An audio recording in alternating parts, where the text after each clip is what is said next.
আসসালামু আলাইকুম ওয়া রাহমাতুল্লাহি ওয়া বারাকাতুহু। আপনারা সবাই কেমন আছেন?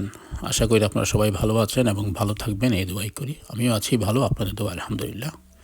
চলে আসলাম আবার আজকে আমার আমার গার্ডেনের বাসার সামনের অংশটুকুতে সামান্য কিছু জায়গায় আমি টিউলিপ ফুল লাগিয়েছিলাম।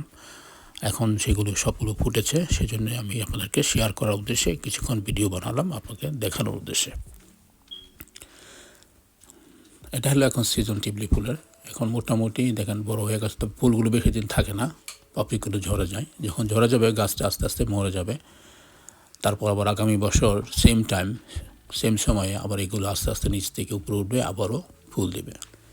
ঠিক এভাবে মিনিমাম 4 বছর এই বিচিগুলো ঠিক থাকে। তার 4 বছরের পরে বিচিগুলো আর ঠিক থাকে না।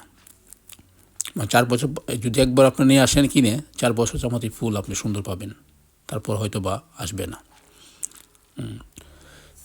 আবার ডিপেন্ড করবে আপনার যত্নের উপরে কীভাবে, যেমন ফুলগুলো চলে যায় সেখানে আপনি কোনো যত্ন দেন কি না, ওখানে কোনো সার টার বা তাদের প্লান্ট ফুড কিছু ইউজ করেন কি না, দেন কি না, ওটার উপর ডিপেন্ড করবে। তবে এটা আমি গত বছর লাগিয়েছিলাম। মানে এই জায়গাটা আমি নতুন করেছি, আপনারা হয়তো আমার ভিডিওতে দেখেছেন। এই জায়গাটা আমি নতুন করে বানিয়েছি, এখানে বেশ কিছু চারা লাগানোর উদ্দেশ্যে। কারণ আগে ছিল এলোমেলোভাবে, এখন সুন্দরভাবে গুছিয়ে নিলাম আর কি এখানে। তো এখানে সব সিজনাল ফুল করি আর কি, যে সময় মানে এটা চলে গেলে আবার ওইখানে অন্য বিচি লাগাবো, সেগুলো আবার উঠবে। ঠিক এভাবেই এখানে মানে কন্টিনিউ থাকবেই গাছ। শীতের গাছও থাকবে, আপনার গাছও থাকবে, গরমের সিজনের গাছও থাকবে।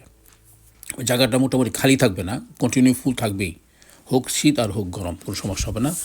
সেই জন্য এখানে এইভাবে সিস্টেম করে লাগিয়েছি। এখন এটা থাকবে, তারপর এটার পর আবার অন্য একটা ফুল আসবে, এখানে কন্টিনিউ থাকবে আর কি। টিউলিপ ফুলগুলো দেখতে বেশ সুন্দর, আর এটা সবারই প্রিয় একটা ফুল, আর এটা আমিও অনেক ভালোবাসি। সেই জন্যই যদিও একটু মানে বিচিগুলো অনেক দাম, তারপরও আমি নিয়ে আসি লাগাই, কারণ একবার আনলেই হয়, মিনিমাম 4 বছর থাকে, সমস্যা হয় না, তাতে এত দামের কিছু আসেও না যাও না। ফুলগুলো দেখতে বেশ সুন্দর, সেই জন্যই আমি নিয়ে আসি আর কি। যাই হোক, তো ভালো থাকুন, সুস্থ থাকুন, আবার আসবো আরও একটি পর্ব নিয়ে।